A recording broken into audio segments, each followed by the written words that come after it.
I told my neighbor her teenagers couldn't use my driveway as a skate park. A week later, my porch was covered in broken glass and I heard, "Old people shouldn't own nice things." That evening, I found a hidden camera under my porch. When I watched the footage, it wasn't just the teens, I saw her husband, too, doing something in my garden that made me realize. I've lived in Bremerton, Washington for over 20 years. I bought my house with my late wife, and after she passed, I kept it up as best I could. I'm 63 now. Not old, not young. I keep to myself. I do my yard work.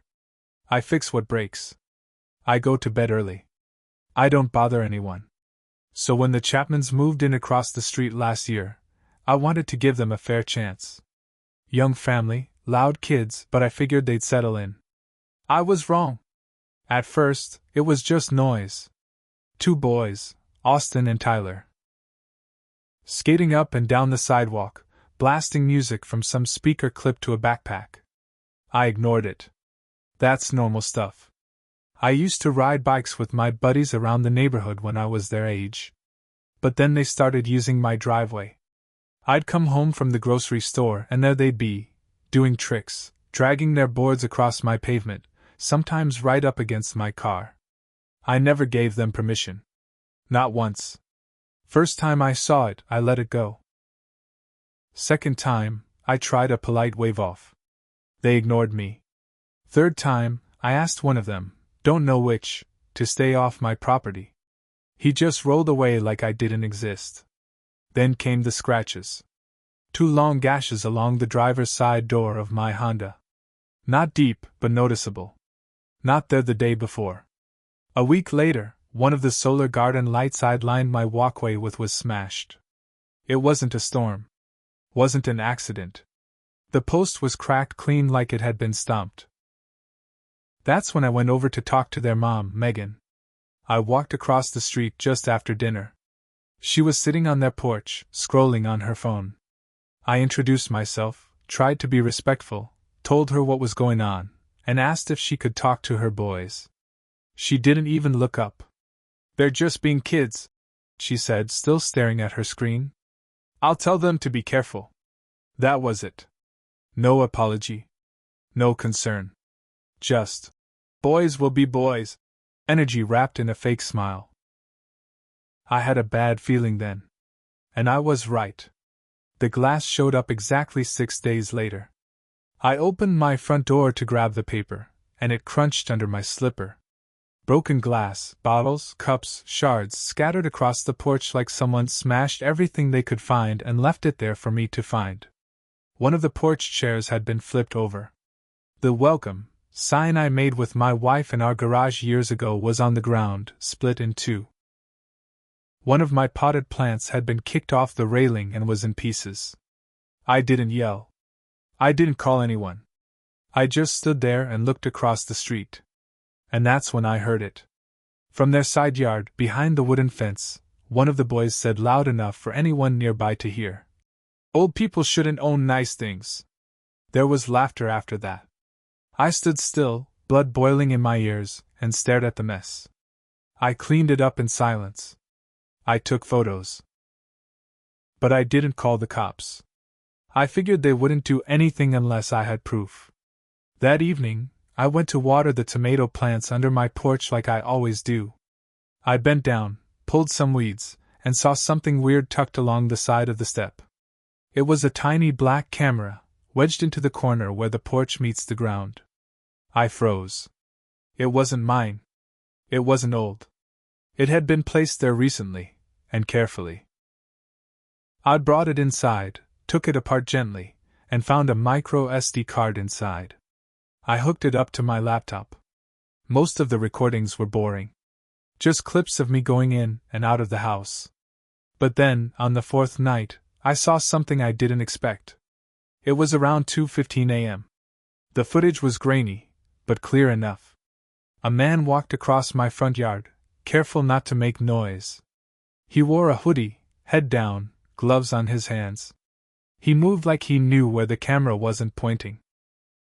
But not this one. It was Dave, Megan's husband. I barely knew the guy. We'd waved once or twice, but never had a real conversation. He went straight to the garden bed by my porch. He knelt down, pulled something out of his coat, and poured it into the soil. A thick, slow liquid. He looked around, then pressed the soil flat with his gloved hands and walked off. It made no sense. Why would he do that? 2 nights later he came back again. This time with a clear jug. Looked like bleach or some chemical. He poured it around the plants and walked off again. I kept watching the footage. I was numb. It wasn't just disrespect, it was targeted. I gave it a couple of days before I checked the plants. The soil smelled sharp, like ammonia. The leaves on my tomato plants had yellowed. My thyme and rosemary were brown. Dead. He poisoned them. I printed stills from the video, took the camera and card, and went straight to the police station. I told them everything. They took it seriously, at first. But after reviewing it, they said since there wasn't footage of him pouring from a labeled container or damaging something clearly worth a lot, it might be tough to press charges. File a report, keep documenting, the officer said. If you get more, let us know. I left the station angry and embarrassed. I wasn't crazy. I knew what I saw. So I made a decision: if they were watching me, I was going to watch them. I went to Best Buy the next morning and bought 4 motion-activated trail cameras. Not the cheap ones. These were built to catch deer in the woods at night, clear in the dark, long battery life, easy to hide. I installed them around my property that same afternoon. One in the tree out front. One under the porch roof. One behind the shed in the backyard. One facing my side yard where the fence met their property. I didn't tell anyone. Not even my sister, who calls once a week. I wanted everything to be quiet and legal. Let them walk right into it. 2 nights later, I got my first hit. At 1:27 a.m., Austin walked into my backyard. He climbed the low section of the fence, holding something in his hand. A spray can. He didn't see the camera tucked in the bush behind the shed. He spray painted my back wall. Big letters in red, "Rat." He stood back, laughed, took a picture with his phone, and climbed back over. Now I was done being quiet. I printed the photos again. Went to the station again. But before I handed anything over, I made a copy. This time, the officer, Deputy Harlan, seemed more serious. "This is targeted vandalism," he said. "We can go talk to them." "No," I told him. "Not yet." I had a plan. I installed floodlights around my backyard. I wanted them to know I was watching now. I also filed to install a 6-foot fence permit, with a lockable gate. I put up no trespassing signs, security warning stickers, and a fake alarm company sign in my window. And still, they pushed back. 3 days after the wall incident, I came home and found a dead bird on my porch. Neck twisted. Laid out like someone had placed it there on purpose. Not chewed up. Not run over. Just dead. No blood. Just stiff and cold. I buried it in the yard behind the shed quietly. I didn't even check the footage. I knew who did it. But I didn't want to show my hand too early. Then something changed. The next Saturday morning, I heard shouting. I stepped outside and saw Megan and Dave fighting in their driveway. It wasn't quiet. She had her arms crossed, he was red in the face. I couldn't hear it all, but I caught a few things. "You're gonna get us in trouble," she screamed. "You said to handle it." Then she saw me watching and pulled him inside. That same day, I got a letter in my mailbox. No return address. No postage. Just folded paper inside a plain white envelope. Inside were 2 words. Back OFF. Typed. All caps. Nothing else. No signature. I went inside and locked every door. Every window. That night I didn't sleep. The next week, nothing happened. No spray paint. No broken glass. It was quiet. I started to think maybe they'd had enough. Maybe the cameras worked. Until I went out to mow the backyard and the mower jerked hard, like it hit a brick. I stopped and pulled it back. There, sticking out of the grass, was a rusty railroad spike, buried halfway in the dirt. I looked closer. There were 3 more. All spaced out. All exactly where someone would expect me to push the mower. They could have ruined the blade. They could have thrown metal into my leg. That wasn't a prank. That was a trap. I checked the footage and found nothing. Then I realized the back camera had been moved. Not broken. Tilted up. It no longer faced the yard. I checked the SD card. The last recording had glitch lines across the screen. Someone had interfered with it. That's when I stopped waiting. I started going through every second of every camera clip, frame by frame, every night. I looked for gaps, changes, anything that felt off. I also dug into the Chapmans. I pulled county records. Turns out Dave had a misdemeanor from 3 years back in Tacoma. Property damage. Something about a bar fight and a broken window. Megan? Clean record.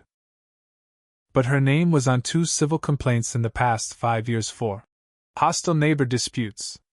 One of them was sealed. She'd done this before. I also found out something else. They were behind on their mortgage. Over 4 months late on their payments. That explained why they looked tense. Why Dave always seemed angry.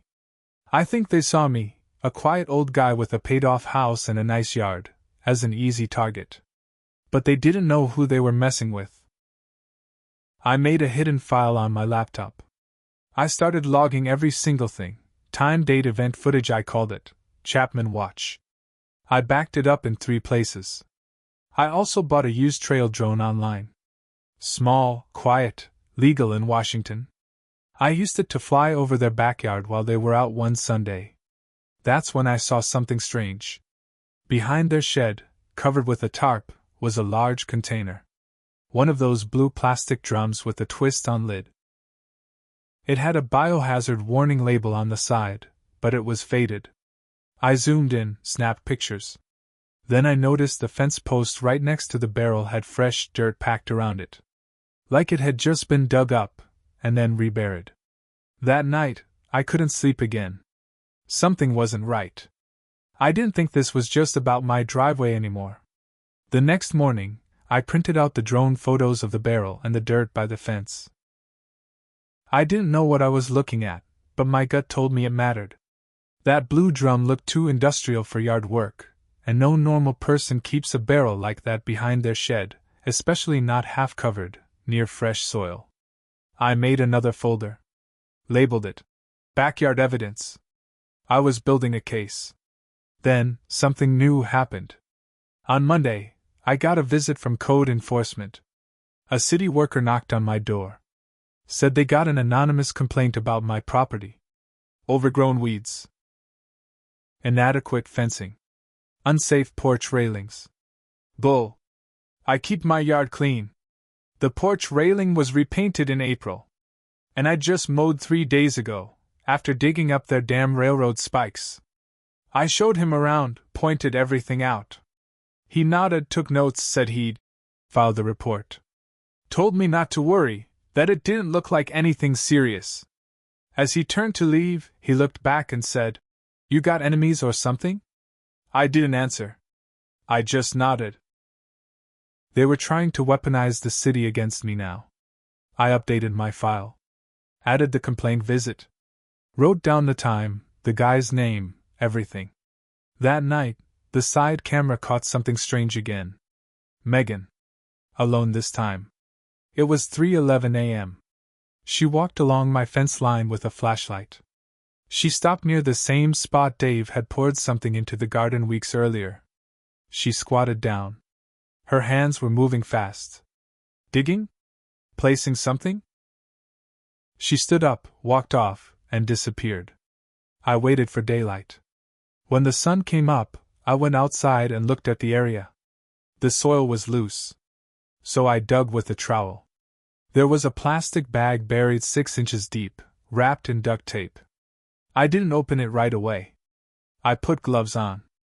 set it on the porch, grabbed my phone and started recording just in case. I opened it slowly. Inside were a pack of dead seeds, cut open and soaked in something oily, a broken piece of my old garden sign, a photo of my house, printed from a printer, folded in half, a single matchstick. Who does that? Who buries something like that?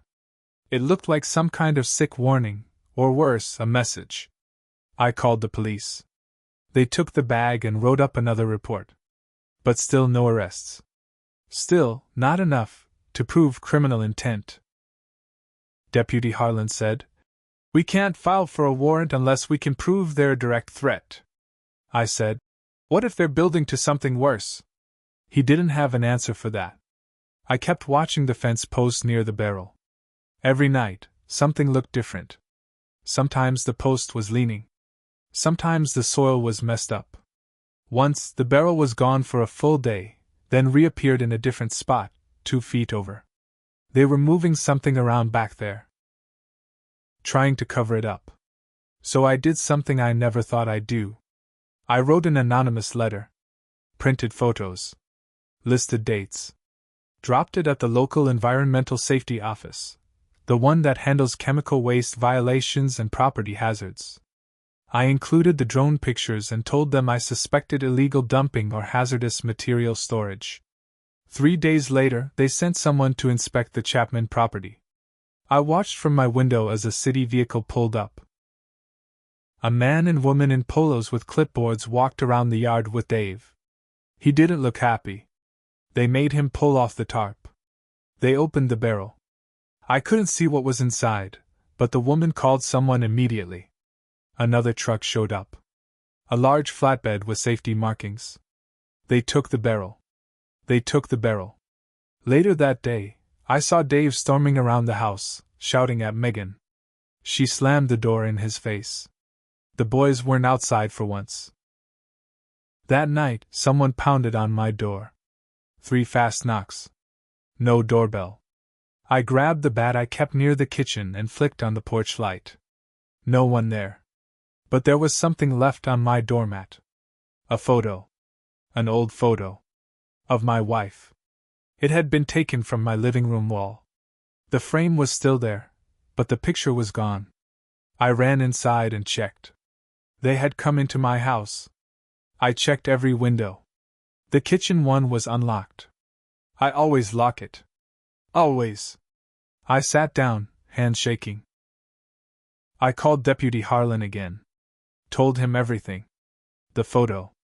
The unlocked window. The trespassing. I begged him to do something. He said, "This is turning serious. If you're in danger, you may want to consider leaving until we figure this out." I said, "I'm not going anywhere." They had crossed a line. This wasn't about the driveway anymore. This was about control. About fear. But I wasn't afraid. I was furious. After they broke into my house and left the photo of my wife on the porch, I changed. Something flipped inside me. I stopped playing defense. I knew now that they wouldn't stop unless someone made them. So I started planning something bigger, something final. First, I filed for a temporary restraining order. The break-in was the final piece I needed. I gave the police everything: photos, video clips, the note, the graveyard bag, the drone footage, and now, proof they had entered my house. Harlan helped me push it through. Within 48 hours, the Chapmans were served with the restraining order. They couldn't come within 50 feet of my property. Their boys couldn't even ride their bikes past my driveway. I thought they'd be careful after that. But they weren't. That Friday night, I woke up at 3:44 a.m. to the sound of tires spinning.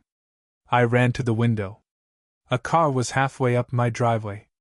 Austin and Tyler had spray-painted the word, "Traitor," across my garage door.